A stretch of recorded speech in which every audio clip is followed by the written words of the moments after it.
এটা হচ্ছে মহেশখালীর শুটকি, এটা হচ্ছে লইট্টা শুটকি, সরি শুটকি।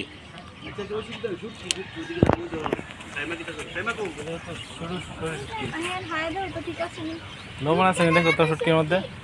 ও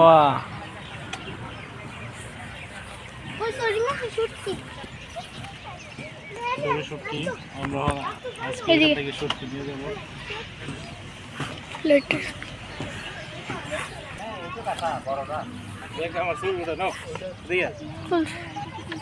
এখানে এখানে দাঁড়াও, মধ্যে থেকে মাছটা এ করে দিচ্ছি।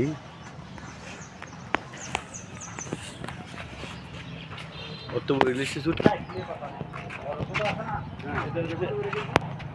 শুটকি বললি, সরি শুটকি অনেক ভালো এবং মাংস আছে এখানে, রেটও কম। ইসমাইল আর আমি এখানে দেখতে আসছি শুটকি বললি।